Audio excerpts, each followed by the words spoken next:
ओम शांति। एक सच्ची घटना जो आपका भगवान पर निश्चय बढ़ाएगी। ये मेरी आप बीती स्टोरी है और इसको आप पूरा देखना वीडियो को, और आपका निश्चय ही भगवान पर निश्चय बढ़ेगा और आपको अच्छा भी लगेगा। मेरा वादा है आपसे। तो एक बार की बात है, हमारे नजदीक में यहाँ मेला लगा हुआ था और बच्चे जिद करने लगे कि हमें मेला देखना है, आप कहीं नहीं लेके जाते, ये है वो है, सभी लोग जाते हैं मेले के अंदर, मेले में नहीं जाते, कहीं नहीं जाते। तो बच्चों की बड़ी जिद करने पर मैं उनको लेके गया। मेरी धर्मपत्नी, बच्चे, बेटा बेटी दोनों साथ में गए। तो बाहर कुछ खाना पीना तो कुछ करते नहीं है, मैं घुमाने के पर्पज से ऐसे ही लेके चला गया। तो ले गए वहां पर। तो वहां पर एक टेंट लगा करके छोटा सा, और एक गधे का प्रोग्राम चल रहा था वहां पर। एक जादुई गधा, चमत्कारी गधा, उसकी अलग ही कला थी। तो मुझे लगा कि चलो इसी के अंदर लेके चलते हैं भाई। सस्ती टिकट थी उसकी, 20-30 रुपए लगभग। तो मैं वहां पर गया अंदर में। तो अंदर में ना सर्कल में चेयर बिछाई हुई थी, लगभग 150-200 चेयर्स बिछा रखी थी। उस पर उस सर्कल के अंदर लोग बैठे हुए थे उन चेयर्स पे। तो उस जादू की उस गधे की कुछ विशेषता थी और मैं बताता हूँ आपको। और उस गधे का नाम हीरालाल, पता नहीं पन्ना लाल या राजा, ऐसे कुछ नाम था उसका। नाम मुझे क्लियर नहीं याद नहीं आ रहा। लगभग 2-2.5 साल पहले की बात है। तब वो जो गधा, उसका मालिक क्या करता, जैसे कि वहां पर जो लोग बैठे हैं उनसे मोबाइल ले लिया। अब 10 मोबाइल ले लिए 10 लोगों से अलग अलग।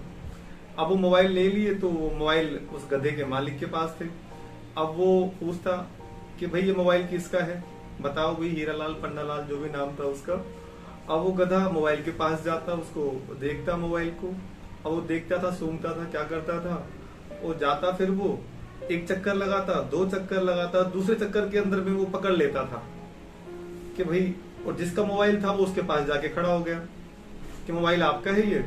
तो मोबाइल का मालिक बोला कि हाँ जी मेरा मोबाइल है ये। तो ऐसे करते करते उसने 10 लोगों के मोबाइल 10 लोगों को हैंड ओवर करवा दिए। ठीक है। अब जो है आगे मालूम किया गया, 10 जैसे 5-7 बच्चों को लिया, 4-5 बच्चों को क्या किया गया, 4-5 बच्चों को और अलग खड़ा किया गया। वो गधा जाता, बच्चे के पास में उसके देखता और जाकर के वो चक्कर लगाता। फिर वो जाकर के जो उसके पेरेंट्स होते बच्चे के, वो वहां पर जाके खड़ा हो जाता। फिर वो बोलते थे कि भाई ये बच्चा किसका है, तो नाम बताते ऐसे ऐसे करके। तो वो बच्चा उसके पास पहुंच जाता कि हाँ भाई ये तो पेरेंट्स इसके ही हैं। पूछता कि आप ही का बच्चा है, कहते हाँ जी हमारा बच्चा है।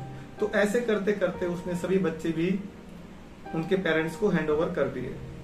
पहचान लिया गधे ने कि हाँ भाई ये पेरेंट्स उसके हैं। अब ऐसे करके एक विचित्र बात और, कि भाई किसकी नई शादी हुई है, कौन सा नया जोड़ा है, आप वही बताओ। पन्नालाल, हीरालाल, जो भी नाम था। अब वो गधा चक्कर लगाए, 1 चक्कर, 2 चक्कर, दूसरे चक्कर के अंदर में वो जाकर रुक गया एक जोड़े के पास जिसकी नई शादी हुई। उससे पूछा, खड़ा किया उनको कि हाँ जी बताइए, क्या आपकी नई शादी हुई है अभी? कहते हाँ जी हफ्ता भर हुआ है हमारे को शादी को, तो मेला देखने की जिद करी तो लिया है मैं इसको। कहते अच्छा चलो ठीक। तो ऐसे करते करते एक व्यक्ति, एक बात और उसने पूछी, गधे से पूछी उसके मालिक ने कि आप बताइए कि कौन व्यक्ति आज नहाया नहीं है। गधे के मालिक ने गधे से पूछा कि आज कौन नहीं नहाया, आज ये बता भाई तू पन्नालाल। ठीक है।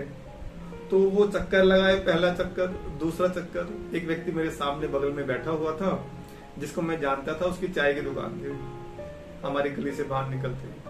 तो अब वो गधा उसके पास जाके रुक गया, वो पहले ही छुप रहा था। अब वो खड़ा किया उसको, भी खड़े हो जाओ। कहते आपको कसम है जिसको आप चाहते हो, मेरी रोजी रोटी का सवाल है, सही बताना भैया आप आज नहाए हो नहीं नहाए हो।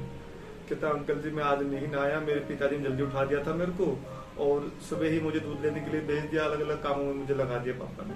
वैसे मैं रोज नहाता हूँ लेकिन आज नहीं नहाया। तो सभी लोग हंसने लगे, लाफिंग करने लगे वहां पर।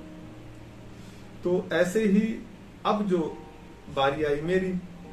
अब उस गधे के मालिक ने उससे पूछा कि भाई यहाँ पर बिजनेसमैन कौन है भाई, भाई पन्नालाल, हीरालाल, जो भी नाम है उसका, उसको बोला कि भाई यहाँ पर बिजनेसमैन कौन है बताओ। अब मैंने धीरे से बच्चों के बोल दिया कि भाई ये गधा मेरे पास आएगा।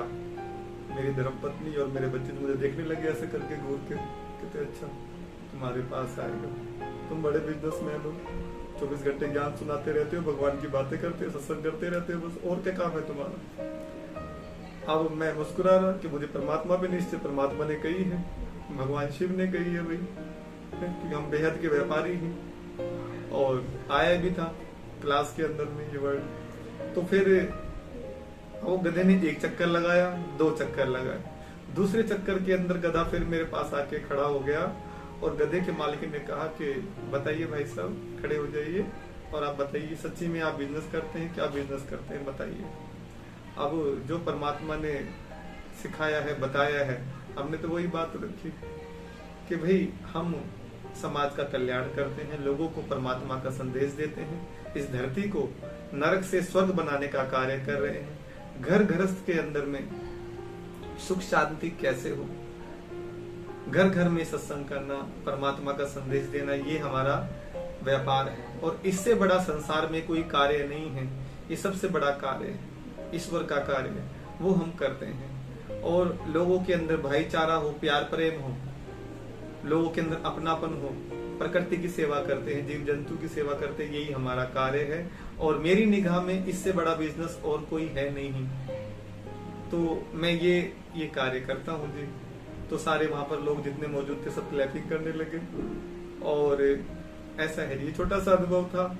तो आशा करता हूँ ये आपको अच्छा लगा होगा, क्योंकि परमात्मा ने कुछ दिन पहले अनुभव भी कराया था कि भाई तुम सबसे बड़े व्यापारी हो।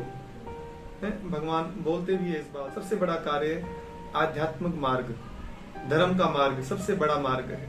तो इस बात से और निश्चय बैठा।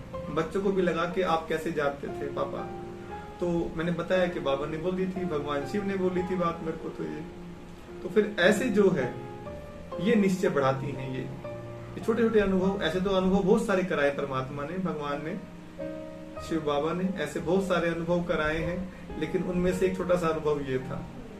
तो बस यही था कि हम सबसे बड़े व्यापारी हैं, बेहद के व्यापारी हैं, और हमें बेहद का व्यापार करना है। परमात्मा का संदेश घर घर तक, जन जन तक पहुंचे, ये कार्य, इससे बड़ा कार्य और कोई नहीं। अच्छा, ओम शांति। बस ये छोटा सा अनुभव था जो मैं आपको बताना चाहता था।